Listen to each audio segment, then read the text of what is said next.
So, good night, everyone. Tonight we're continuing the study of the sanctuary services in Leviticus.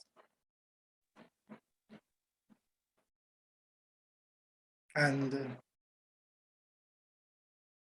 we're continuing to ask the question, what does the sacrificial system mean?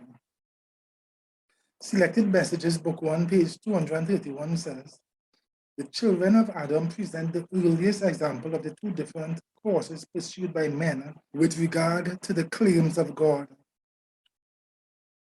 Abel saw Christ figured in the sacrificial offerings. Cain was an unbeliever in regard to the necessity of sacrifices. He refused to discern that Christ was typified by the slain lamb. The blood of beasts appeared to him without virtue. The gospel was preached to Cain as well as to his brother, but it was to him a savor of death unto death, because he would not recognize in the blood of the sacrificial lamb Jesus Christ, the only provision made for man's salvation. And we know the story of what happened. In Genesis chapter 4, verse 3 to 8, in the process of time it came to pass that Cain brought the fruit of the ground, an offering unto the Lord. And Abel, he also brought the firstlings of his flock and the fat thereof. And the Lord had respect unto Abel and to his offering, but unto Cain and to his offering he had not respect. And Cain was very wroth, and his countenance fell. And the Lord said unto Cain, why art thou wroth, and why is thy countenance fallen? If thou doest well, shalt thou not be accepted? And if thou doest not well, sin lieth at the door. And unto thee shall be his desire, and thou shalt rule over him. And Cain talked with Abel his brother, and it came to pass, when they were in the field, that Cain rose up against Abel his brother, and slew him. Hebrews chapter 11, verse 4 says, by faith Abel offered unto God a more excellent sacrifice than Cain, by which he obtained witness that he was righteous, God testifying of his gifts, and by it he being dead yet speaketh. 1 John chapter 3, 11 to 12. For this is the message ye have heard from the beginning, that we should love one another, not as Cain, who was of that wicked one, and slew his brother. And wherefore slew he him? Because his own works were evil and his brother's righteous. So after the story of Cain and Abel, the next time we see an altar is in Genesis chapter 8, verse 20. And Noah builded an altar unto the Lord, and took of every clean beast and of every clean fowl, and offered burnt offerings on the altar. And then Genesis chapter 12, verse 6 to 8. And Abraham passed through the land unto the place of Shechem, unto the plain of Moreh. And the Canaanite was then in the land, and the Lord appeared unto Abraham and said, unto thy seed will I give this land. And there builded he an altar unto the Lord, who appeared unto him. And he removed from thence unto a mountain on the east side of Bethel, and pitched his tent, having Bethel on the west, and Hai on the east. There he builded an altar unto the Lord, and called upon the name of the Lord. So last time, we looked at how the Israelites' services were much more elaborate than what was described of Abel and of Abraham or of Noah. And we realized that the offerings were described in the first several chapters. We reached from chapter 1 to chapter 16 of Leviticus.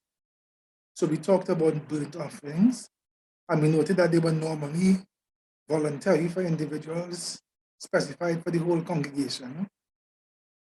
The offerer places his hand on the head of the victim and slays it, and the priest sprinkles the blood on the altar round about, and so on. Peace offerings, normally voluntary for individuals, is a communal feast. The offerer lays his hand on the head of the victim and slays it.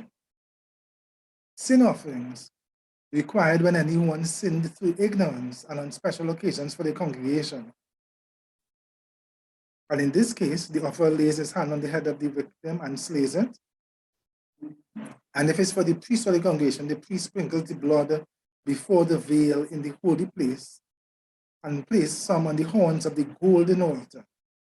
The remainder of the blood was poured out at the foot of the altar of burnt offerings.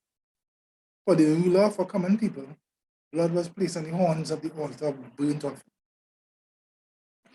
And we talked about how what this does, by the offerer laying his hand on the head of the victim, his sin was transferred to the victim, and the victim died at whatever animal was slain as the sin offering.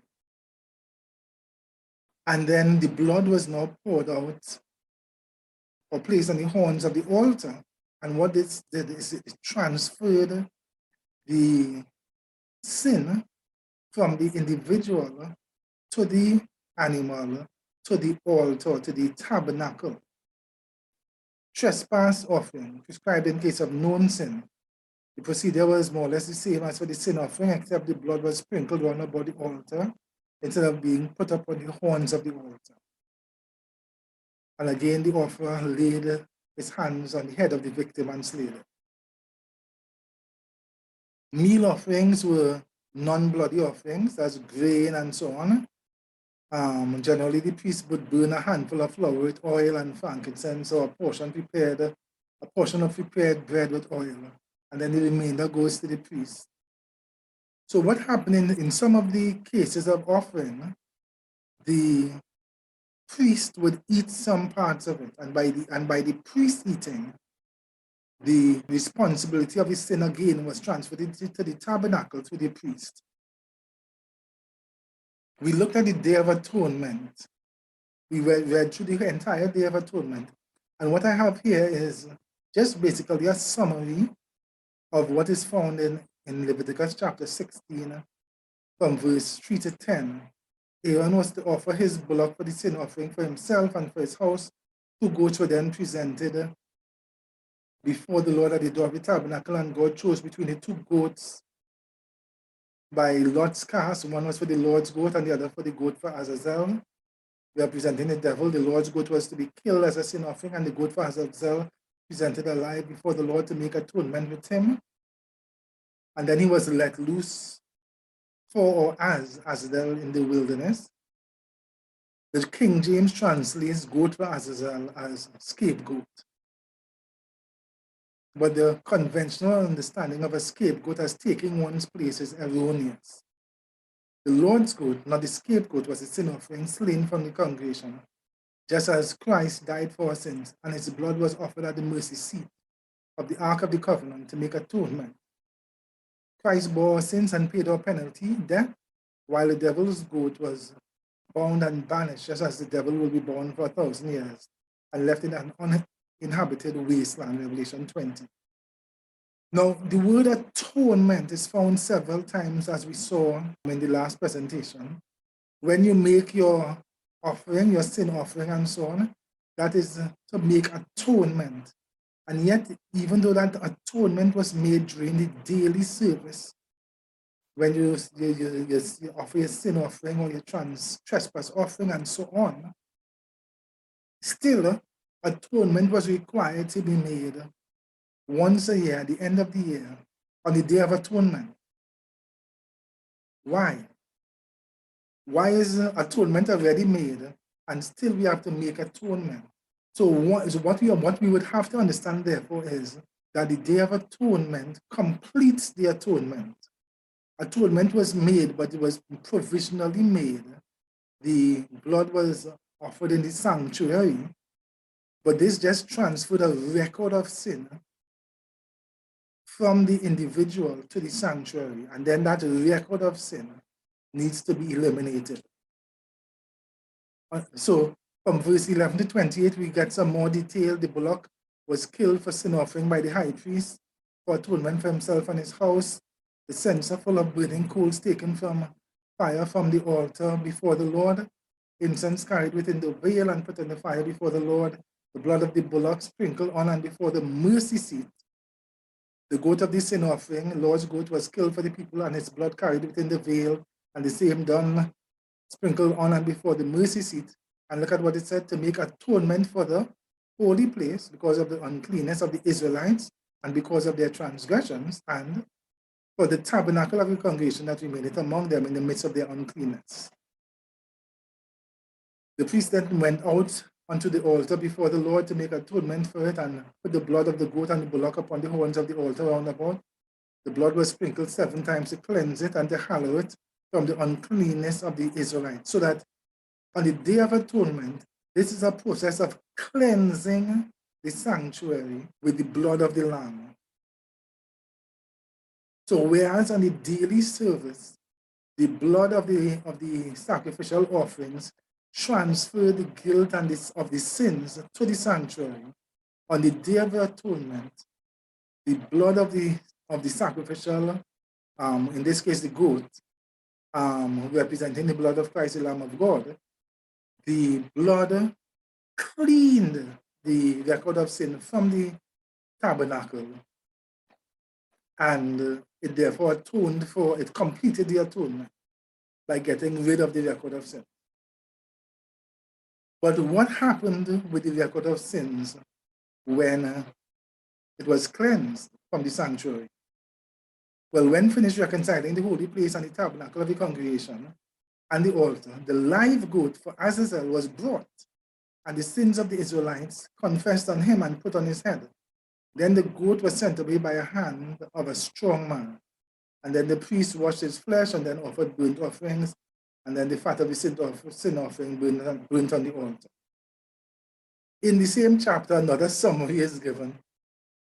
It was to be a statute forever that on the 10th day of the 7th month, the people should afflict their souls and do no work at all, whether it be one of their own country or stay a stranger sojourning among them. For on that day, the high priest, anointed and consecrated to minister in the priest's office, was to make atonement for the holy sanctuary, the tabernacle of the congregation, and the altar, the priest, and for all the people of the congregation, to cleanse them from all their sins before the Lord. It was to be a Sabbath of rest. On this judgment day, every man must rest from his own works to cover his sins. Only the blood of the lamb or blood of the goat suffices. It is not a matter of legalism. We normally think of this whole process as very legalistic, but it's not legalism, because only the blood suffices. It's justification only by the blood. Right, so that is where we stopped last time, Leviticus chapter 16. So we continue with Leviticus chapter 17, and we're looking at verse 3. Whatsoever man there be of all the house of Israel that killeth an ox or lamb or goat in the camp, or that killeth it out of the camp, and bringeth it not to the door of the tabernacle of the congregation to offer an offering unto the Lord before the tabernacle of the Lord, blood shall be imputed unto that man. He had shed blood, and that man shall be cut off from among his people, to the end that the children of Israel may bring their sacrifices which they offer in the open field, even that they might bring them unto the Lord, unto the door of the tabernacle of the congregation, unto the priests, and offer them for peace offerings unto the Lord. Verse 10, whatsoever man there be of the house of Israel, or of strangers that sojourneth among you, that eateth any manner of blood, I will even set my face against that soul that eateth blood, and will cut him off from among his people. Why? For the life of the flesh is in the blood, and I have given it to you upon the altar to make atonement for your souls. For it is the blood that maketh an atonement for the soul.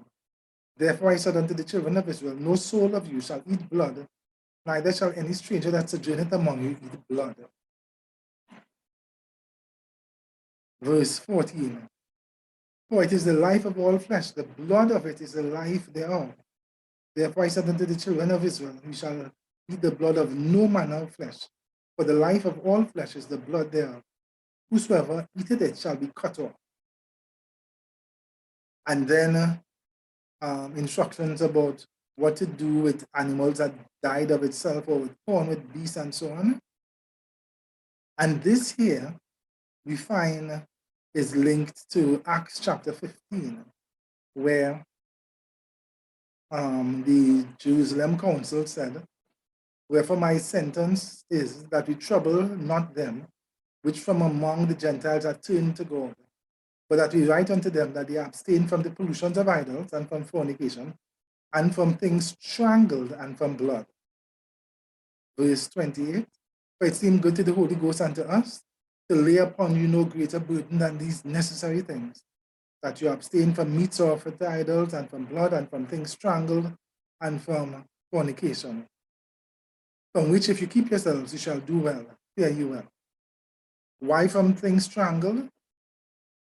If the animal was strangled, the blood wouldn't be allowed to drain out properly. Same thing as if an animal dies of itself, the blood wouldn't be allowed to drain out properly. And therefore, by eating the animal, you will be eating the blood. Leviticus chapter 19. This talks about peace offerings and when is the acceptable time to eat.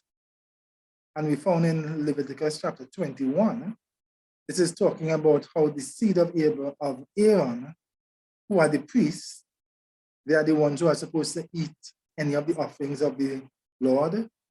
Whosoever he be of thy seed in their generations that had any blemish, let him not approach to offer the bread of his God. In other words, he cannot come and officiate as a priest. For whatsoever man he be that had a blemish, he shall not approach, as a blind man, a lame, he that had a flat nose or anything superfluous. So you have an extra finger or whatever, no? Or any man that is broken-footed or broken-handed or crook-back or dwarf, or that had a blemish in his eye or be scurvy or scabbed or had his stones broken, no man that had a blemish of the seed of Aaron the priest shall come nigh to offer the offerings of the Lord made by fire. He had a blemish. He shall not come nigh to offer the bread of his God, but he shall eat the bread of his God, both of the most holy and of the holy. Only he shall not go into the veil, he shall not enter the tabernacle, nor come nigh unto the altar, because he has a blemish. Right? So these are some other interesting laws in the book of Leviticus. Leviticus 23. This one lays out all of the feasts of the Lord. And this chapter sometimes gives a bit of confusion, but we're going to read it.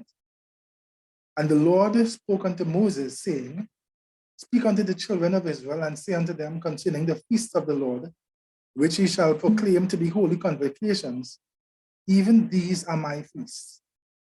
6 days shall work be done, but the 7th day is the Sabbath of rest and holy convocation.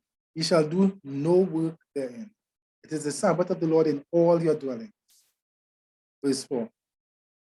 These are the feasts of the Lord, even holy convocations, which you shall proclaim in their seasons.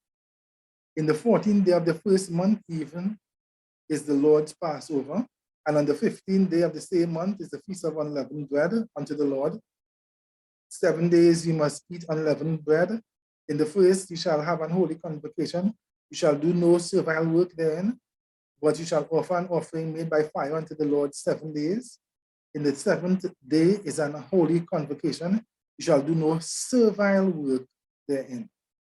So we see a difference between doing no work on the Sabbath, but no servile work on the holy convocations of the Passover, of the Feast of Unleavened Bread, the first day and the 7th day.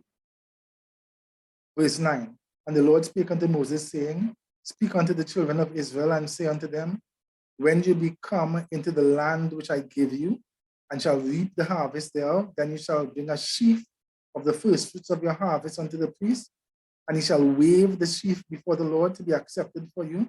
On the morrow after the Sabbath, the priest shall wave it, and you shall offer that day when you wave the sheaf, and he lamb without blemish of the first year, for a burnt offering unto the Lord, and the meat offering thereof shall be 2/10 deals of fine flour mingled with oil, an offering made by fire unto the Lord for a sweet savor, and the drink offering thereof shall be of wine, the 4th part of an hin, and you shall eat neither bread, nor parched corn, nor green ears, until the selfsame day that you have brought an offering unto your God. It shall be a statute forever throughout your generations in all your dwellings. Verse 15, And you shall count unto you from the morrow after the Sabbath, from the day that ye brought the sheaf of the wave offering, 7 Sabbaths shall be complete. Even unto the morrow after the 7th Sabbath shall you number 50 days. And you shall offer a new meat offering unto the Lord. 50 days, Pentecost. You shall bring out of your habitations 2 wave loaves of 2 tenth deals. They shall be of fine flour. They shall be baken with leaven. They are the first fruits unto the Lord.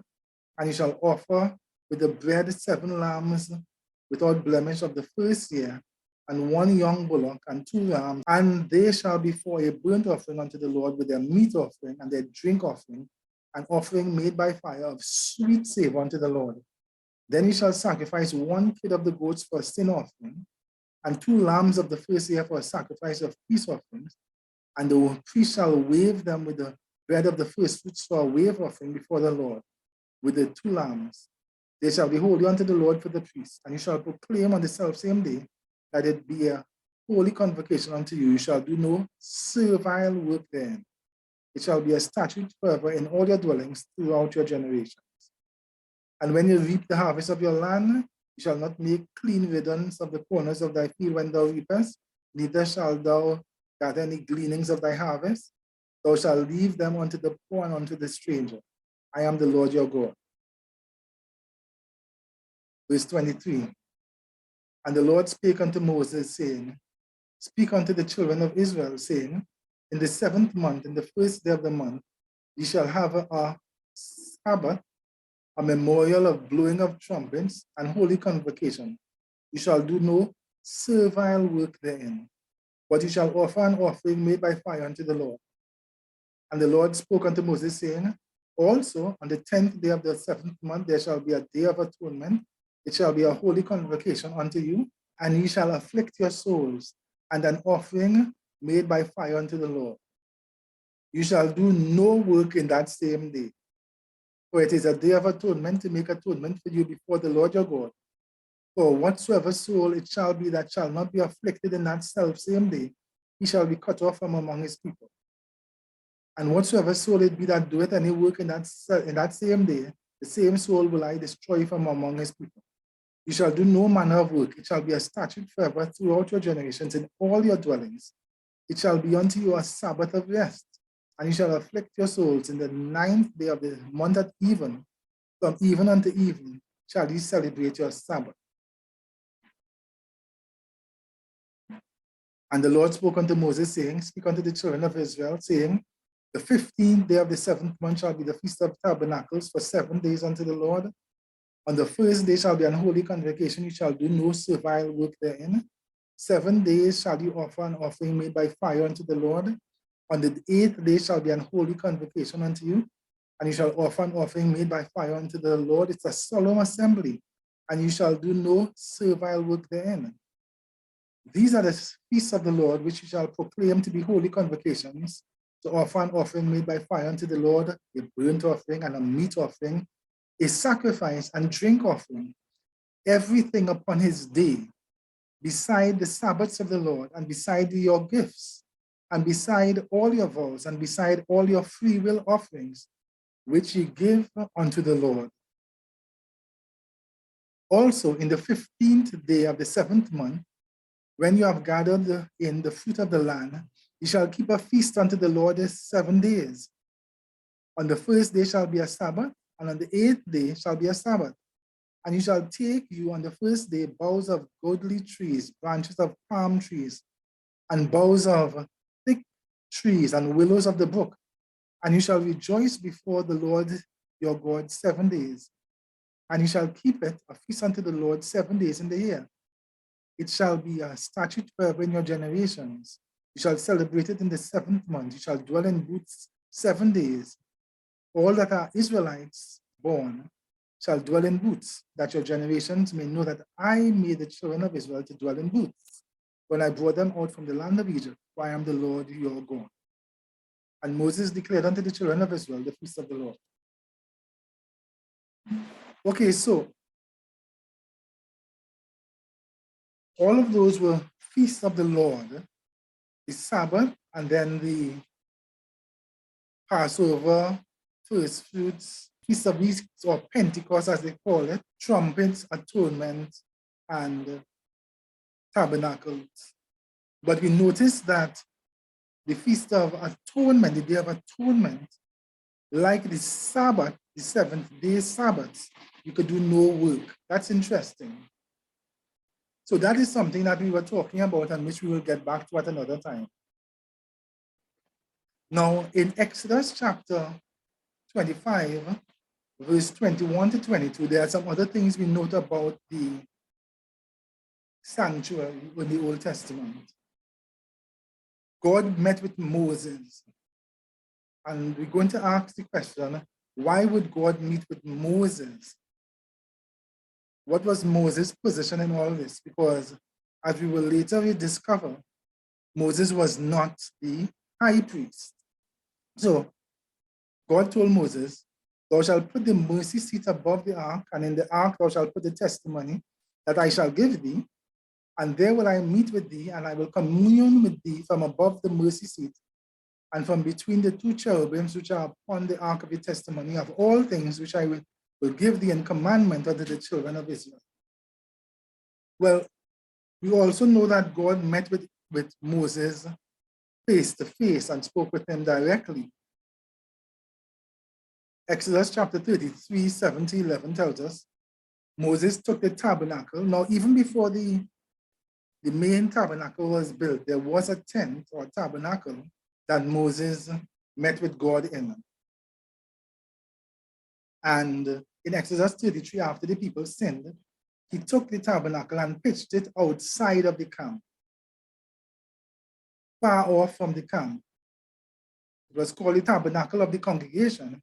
And it came to pass that everyone which saw the Lord went out unto the tabernacle of the congregation, which was without or outside of the camp. And it came to pass, when Moses went out unto the tabernacle, that all the people rose up and stood every man at his tent door and looked after Moses until he was gone into the tabernacle. And it came to pass, as Moses entered into the tabernacle, the cloudy pillar descended and stood at the door of the tabernacle. And the Lord talked with Moses, and all the people saw the cloudy pillar stand at the tabernacle door. And all the people rose up and worshipped, every man in his tent door. And the Lord spoke unto Moses face to face, as a man speaketh unto his friend. And he turned again into the camp, but his servant Joshua, the son of Nun, a young man, departed not out of the tabernacle. And we are told that God would meet with the congregation at this tabernacle, but also at the official tabernacle when it was made. In Exodus chapter 29, from verse 38, this is that which thou shalt offer upon the altar, 2 lambs of the first year, day by day, continually, speaking to the priest, obviously. The one lamb thou shalt offer in the morning, and the other lamb shalt thou offer at even. So that's talking about the daily ministration. And this shall be a continual burnt offering throughout your generations at the door of the tabernacle of the congregation before the Lord, where I will meet you to speak there unto thee. And there I will meet with the children of Israel, and the tabernacle shall be sanctified by my glory. Numbers 12, verse 5, when Aaron and Miriam spoke against Moses, in verse 5, the Lord came down in the pillar of cloud and stood at the door of the tabernacle and called Aaron and Miriam, and they both came forth. In Numbers 16, 18 to 19, when Korah and Dathan and Abiram did their stuff, in verse 18 we read, they took every man his cense and put fire in them and laid incense thereon and stood in the door of the tabernacle of the congregation with Moses and Aaron. And Korah gathered all the congregation against them unto the door of the tabernacle of the congregation, and the glory of the Lord appeared unto all the congregation. So that showdown took place in the door of the tabernacle. So God would meet with people in the most holy place, but God could also meet with people in the holy place. And in fact, in the daily ministry, where did God meet with the people? according to Exodus 29, in the holy place. And the reason why that is significant, and that's something we'll have to get back to at another time, is that we normally say that in the heavenly sanctuary, there is not two apartments, there's only one apartment. Wherever God is the most holy place, right? Because that's where God has his throne. But that is not so. God had a throne in the holy place because the table of shewbread had two crowns, one for the Father and one for Christ. And in the most holy place, where the Ark of the Tabernacle was, that would also be God's throne. So what we find out is that in the daily ministration, when atonement was made, there was no consideration at all of the Ark of the Covenant where the tables of testimony, the 10 Commandments were. All the ministration was done in the holy place, in the courtyard and in the holy place. But we will get to this soon, which is that in the most holy place, when ministration was done on the Day of Atonement, the Ark of the Covenant was closed. Nobody was watching the law of God either. We're going to get to that in a little while. The Ark of the Covenant was never really opened in the most holy place ministry. And then, well, this is described in Leviticus chapter 16, when God will meet with the high priest. The Lord said unto Moses, speak unto Aaron thy brother, that he come not at all times into the holy place within the veil before the mercy seat. So it is said holy place, but it is into the particular holy place within the veil before the mercy seat. That's very specific. That's in the most holy place. Before the mercy seat, which is upon the ark, that he die not. If you walk in as the priest, when you feel like into the most holy place, you're going to die. The only time you could walk into the most holy place is on the Day of Atonement, and we read through what happened on the Day of Atonement. For I will appear in the cloud upon the mercy seat. Thus shall Aaron come into the holy place with a young bullock for a sin offering and a lamb for a burnt offering. So God will meet with the high priest in the most holy place only once a year, according to the prescribed time. So therefore, we understand that God had a throne in both the holy place and in the most holy place. So God said in Exodus chapter 25, verse 8, let them make me a sanctuary that I may dwell among them. And they did so. A sanctuary was built. And then Solomon built a temple. But we are told in Acts chapter 7, Stephen saying to the Jews, but Solomon built him an house. Howbeit the Most High dwelleth not in temples made with hands. So even when God said, let them make me a sanctuary that I may dwell among them, God was showing his presence there. But God does not even dwell in something so insignificant as something we make with hands. I said the prophet, heaven is my throne and earth is my footstool. What house would you build me, said the Lord? Or what is the place of my rest? Hath not my hand made all these things? Acts chapter 17, verse 24 to 25.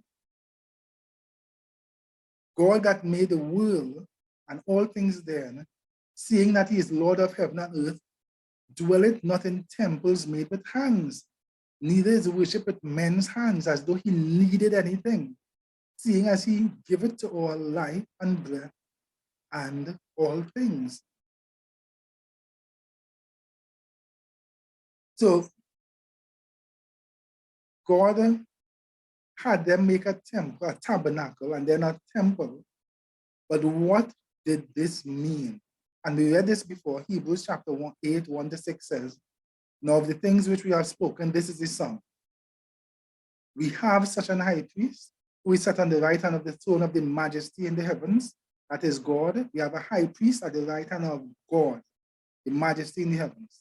We have a high priest who is, verse 2, a minister of the sanctuary and of the true tabernacle, which the Lord pitched and not man. Where is that true tabernacle? It's not on earth. For every high priest that is ordained to offer gifts and sacrifices, wherefore it is of necessity that this man have somewhat also to offer. For if he were on earth, he should not be a priest, seeing that there are priests that offer gifts according to the law, who serve unto the example and shadow of heavenly things. So there are heavenly things that the earthly system shadowed and served as an example of.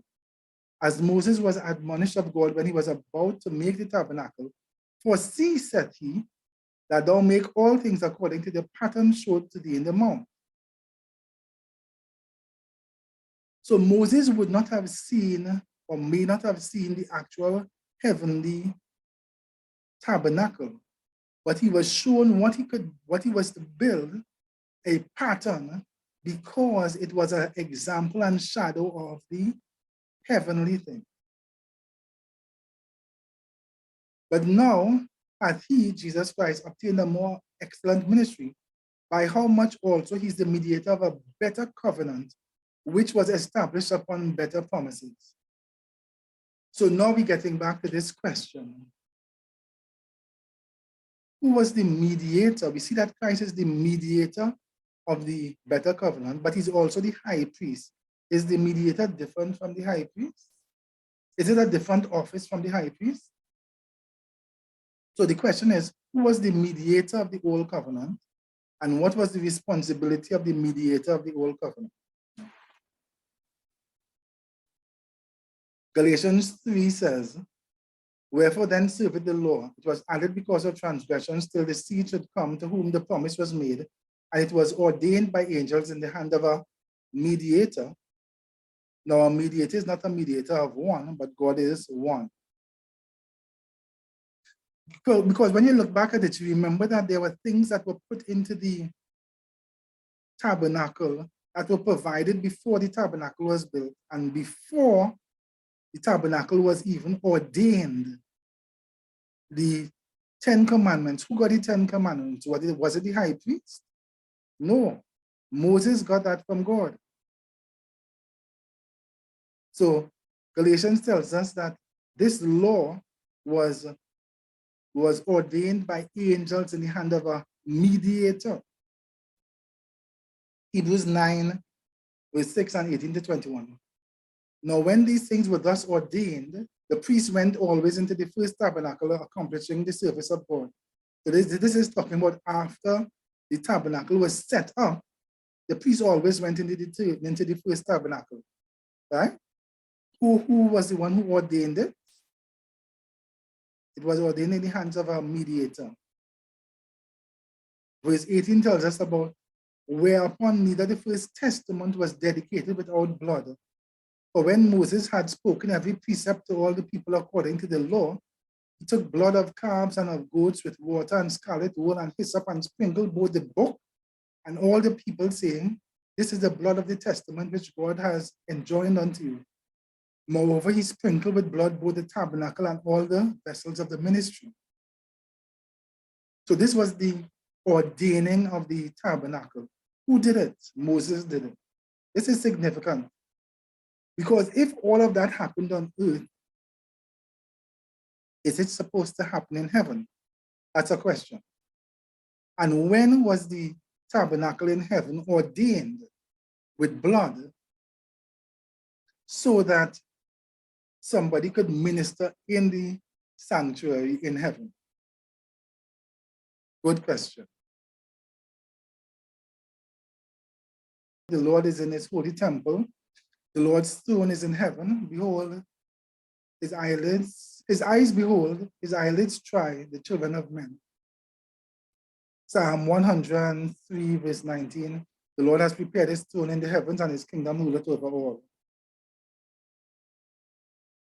Isaiah 6, 1-3, in the year that King Uzziah died, I saw also the Lord sitting upon a throne high and lifted up, and his train filled the temple. So there was a temple in heaven known about in the Old Testament.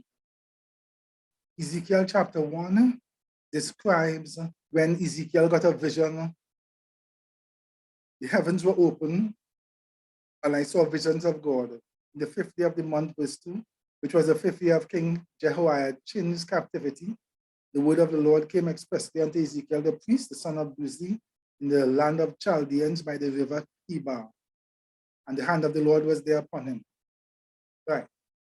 So there's this vision that took place in Ezekiel chapter 1. Wouldn't really go into it, but it had 4 living creatures with wings and wheels. And the living creatures, when they didn't turn their bodies to change direction. So you had these living creatures on 4 sides, and 2 wings of every one were joined to another, and 2 covered their bodies. And verse 12, they went everyone straight forward. Whither the spirit was to go, they went. And they turned not when they went. The living creatures were arranged in such a way that they all moved together. They all moved together without turning their bodies. And when the living creatures went, the wheels went with them. And there's all this about the wheel within the wheel. But look at verse 22. And the likeness of the firmament upon the heads of the living creatures was as the color of the terrible crystal stretched forth over their heads above. And under the firmament were their wings straight, the one toward the other. Everyone had 2 which covered his on this side, and everyone had 2 which covered on that side their bodies. And when they went, I heard the noise of their wings and the noise like of great waters, as the voice of the Almighty, the voice of speech, and the noise of an host. And when they stood, they let down their wings. And there was a voice from the firmament that was over their heads, verse 25. And when they stood and had let down their wings, and above the firmament that was over their heads was the likeness of a throne, as the appearance of a sapphire stone. And upon the likeness of the throne was a likeness as the appearance of a man above it. And I saw as the color of amber, and the appearance of fire round about within it, and the appearance of his loins even upward, and from the appearance of his loins even downward. And I saw as it were the appearance of fire, and it had brightness round about, as the appearance of the bow that is in the cloud on the day of rain. So was the appearance of the brightness round about. This was the appearance of the likeness of the glory of the Lord. And when I saw it, I fell upon my face, and I heard the voice of one that spake. So what we have here is a throne borne by living creatures. And this throne could move. Interesting. Because we saw already that in Exodus and Leviticus, we saw already that at some times God will be manifested in the holy place, and at some time God will be manifested in the most holy place on the Day of Atonement. Now, for God to move from the holy place to the most holy place, it would presumably be in an orderly manner, and his throne would be moved, presumably. But what we see here is that the appearance of the glory, the likeness of the glory of the Lord is sitting upon a throne, and this throne could move. That is interesting. And that is something that, of course, we'll have to get back to when we come back to consider what is happening in the heavenly sanctuary. So we're going back to the question. Psalm 77:13 says, Thy way, O God, is in the sanctuary. Who is so great a God as our God? God's ways in the sanctuary. What does sacrificial system mean in the Old Testament? What did it mean? Colossians chapter 2 tells us, Let no man therefore judge you in meat or drink or in respect of an holy day or of the new moon or of the Sabbath days. Why? Because these are a shadow of things to come, but the body is of Christ. Now, most people interpret that to mean that the 7-day Sabbath is a shadow, but that is not what this is saying. You're getting a hint of it in Hebrews chapter 10. For the law having a shadow of good things to come, and not the very image of the things, can never with those sacrifices which they offered year by year continually make the comers thereunto perfect. So the meat, drink, holy day, new moon, and Sabbath were a shadow of things to come. What about the meat, drink, holy day, new moon, and Sabbath was shadow of things to come? Leviticus chapter 23, verse 37. These are the feasts of the Lord, which you shall proclaim to be holy convocations, to offer an offering made by fire unto the Lord, a burnt offering, a meat offering, a sacrifice, drink offering, everything upon his day. You notice some similarities there? First Chronicles chapter 23, 31. And to offer all burnt sacrifices unto the Lord in the Sabbaths, new moons, set feasts by number according to the order commanded unto them continually before the Lord. 2 Chronicles 2:4. Behold, I build a house unto the name of the Lord my God, and I dedicate it to him, and to burn before him sweet incense, and for the continual showbread, and for the burnt offerings morning and evening, on the Sabbaths, and on the new moons, on the solemn feasts of our Lord our God. This is an ordinance forever to Israel. 2 Chronicles 8:12-13.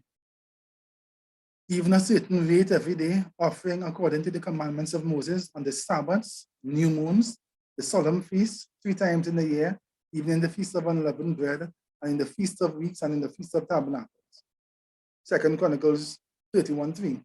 He appointed also the king's portion of his substance for the burnt offerings, to wit, for the morning and evening burnt offerings, and the burnt offerings for the Sabbaths, and for the new moons, and for the set feasts, as is written in the law of the Lord. Nehemiah 10:33. For the shewbread and the continual meat offering, and for the continual burnt offering of the Sabbaths, the new moons, the set feasts, and for the holy things and the sin offerings to be made an atonement for Israel, and for all work of the house of our God. Ezekiel 45:17. It shall be the priest, the prince's part, to give burnt offerings and meat offerings and drink offerings and feasts in the new moons and Sabbaths, in the solemnities of the house of Israel. He shall prepare the sin offering and the meat offering and the burnt offering and the peace offering to make reconciliation for the house of Israel. And Hosea 2:11. I will also cause a mirth to cease, a feast days, a new moons, a Sabbaths, and all her solemn feasts. So all of these things together constitute a shadow of good things to come. It is the sacrificial service and the sacrifices offered on the Sabbaths, the feasts, the new moons that constituted the shadow of things to come, along with the drink offerings and the meat offerings. That is what Hebrews chapter 10, and we looked at this before. For the law having a shadow of good things to come, and not the very image of the things, can never with those sacrifices which they offered year by year continually make the comers thereunto perfect. For then would they have not ceased to be offered, because that the worshippers once purged should have no more conscience of sins. But in those sacrifices, there's remembrance again made of sins every year, for it is not possible that the blood of bulls and of goats should take away sins. Wherefore, when he cometh into the world, he said, sacrifice and offering thou wouldest not, but a body hast thou prepared me. In burnt offering and sacrifices for sin, thou hast had no pleasure. Then I said, lo, I come. In the volume of the book it is written of me, to do thy will, O God. And we noticed in verse 8 of Psalm 40, where this is quoted from, it says, I delight to do thy will. Not just I come to do thy will, but I delight to do thy will, O my God. Yea, thy law is within my heart. And we noticed as well, Hebrews chapter 10 continues, above when he said, sacrifice and offering and burnt offering for sin thou wouldest not, neither hadst pleasure therein, which are offered by the law. Then he said, lo, I come to do thy will, O God. He takes away the first, which is sacrifice and offering and burnt offering for sin, that he may establish his second. That is, I come to do thy will, O God. Verse 10, by the which will we are sanctified through the offering of the body of Jesus Christ once for all. Continuing, and every priest daily ministering and offering oftentimes the same sacrifices, which can never take away sins. But this man, that is Christ, after he had offered one sacrifice for sins forever, sat down on the right hand of God, from henceforth expecting till his enemies be made his footstool. For by one offering he had perfected forever them that are sanctified, whereof the Holy Ghost is also witness to us, for that after he had said before, this is the covenant that I will make with them after those days, said the Lord. I will put my laws into their hearts, and in their minds will I write them, and their sins and iniquities will I remember no more. Now where remission of these is, there is no more offering for sin. So this is just telling us that there's a better ministry. Yes, there's a better ministry, but the better ministry involves not just the death of Christ, but the entire holy place ministry is replaced by the offering of Christ, as chapter 7 of Hebrews says, he ever liveth to make intercession for us. We would think that it is just that, Christ died, because Isaiah 53 verse 47 talks about surely he has borne our griefs. Yeah, he has carried our sorrows. We esteemed him stricken, smitten of God, and afflicted. But he was wounded for our transgressions. He was bruised for our iniquities. The chastisement of our peace was upon him, and with his stripes we are healed. All we like sheep have gone astray. We have turned everyone to his own way, and the Lord has laid on him the iniquity of us all.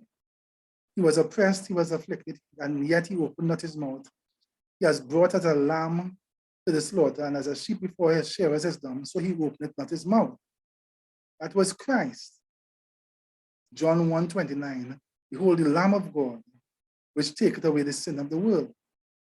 Okay, but is that enough? Is that all of the sanctuary services teach? No.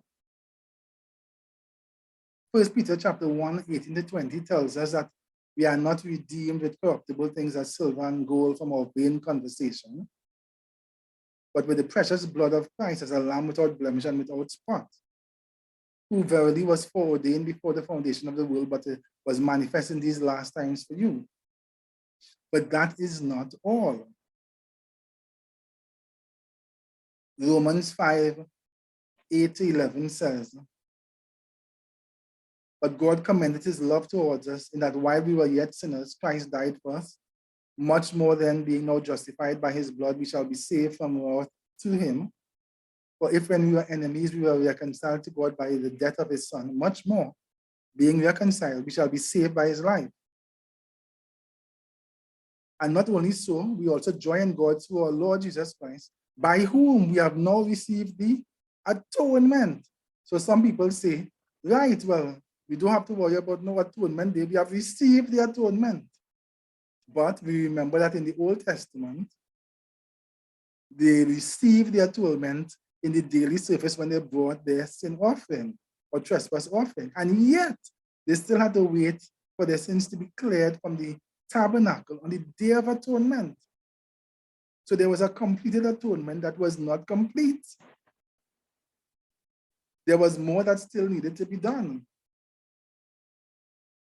So we can't just say the atonement was completed at the cross. We understand it because we understand more now what happened in the Old Testament services. An elaborate ritual was given with the daily service and the annual Day of Atonement, which was more than the simple sacrifice offered by Abel and Abraham, simply because God was showing them and us something more. So Christ is not just the sacrificial lamb. If he was just the sacrificial lamb, then It's just the death that was needed. But Christ is also a high priest in the tabernacle. And the high priest was significant because the high priest had to officiate in the Judgment Day service, the Day of Atonement service, once a year. So what does that mean? Is the idea that Christ is ministering in the heavenly sanctuary on the Day of Atonement for us now legalistic? We discussed this before. No, it is not. The Day of Atonement service has nothing to do with the law, except so far that our sins breaking the law must be atoned for. The focus on the Day of Atonement is the blood. In Leviticus 16, this is extremely clear. From verse 14 to 19, he shall take up the blood of the bullock and sprinkle it up with his finger upon the mercy seat eastward. And before the mercy seat, he shall sprinkle the blood with his finger 7 times. Then he shall kill the goat of the sin offering, that is for the people, and bring his blood within the veil. And do that with the blood, as he did with the blood of the bullock, and sprinkle it upon the mercy seat and before the mercy seat. And he shall make atonement for the holy place because of the uncleanness of the children of Israel, and because of the transgression in all their sins, and so on. He shall go out to the altar before the Lord and make atonement for it, and he shall take up the blood of the bullock and the blood of the goat and put them on the horns of the altar round about. He shall sprinkle the blood upon it with his finger 7 times and cleanse it and hallow it from the uncleanness of the children of Israel. So in Revelation 19, when John got a vision of what was to happen in the last days in heaven, he saw that the Ark of the Covenant was visible. And of course, this is in the most holy place of the heavenly sanctuary. And Christ is himself high priest ministering on behalf of his people. Where's the law? In the Ark of the Covenant. Is anybody looking at the 10 Commandments? No. The Ark is closed. What is the focus? The blood. In all things, in all of the ministry of Christ in the holy place and in the most holy place, the focus is on the blood. We know that during our final preparation for entry into heaven, while we are afflicting ourselves during this Day of Atonement, Satan will attack all of God's faithful people. As Revelation 12:17 says, the dragon was wrought with the woman and went to make war with the remnant of his seed, which keep the commandments of God and have the testimony of Jesus. But he will not be successful, as Revelation 12 and 11 tells us. Woe to the inhabitants of the earth and of the sea, for the devil is come down to you, having great wrath, because he knoweth he has but a short time. And what happens? They overcame him by the blood of the Lamb and by the word of their testimony, and they loved not their lives unto the death. The blood. That's where we finally get the power to keep the God's commandments. The blood. It is because of the death of Christ that we are able to receive Christ in us, which we studied before. And because we can receive Christ in us, because we can receive Christ in us in spirit form, obedience is supposed to come easy. Right now we sin plenty because we don't look to Jesus enough. But when the pressure gets really tough, we will depend only on the blood. And finally, we will be overcome. I pray that even as we have studied quickly through the Old Testament and the book of Leviticus and the sanctuary, that we will understand and appreciate what God has done for us and is doing for us through his Son, our great high priest, by the blood of the sacrifice. Through Jesus Christ our Lord. Amen.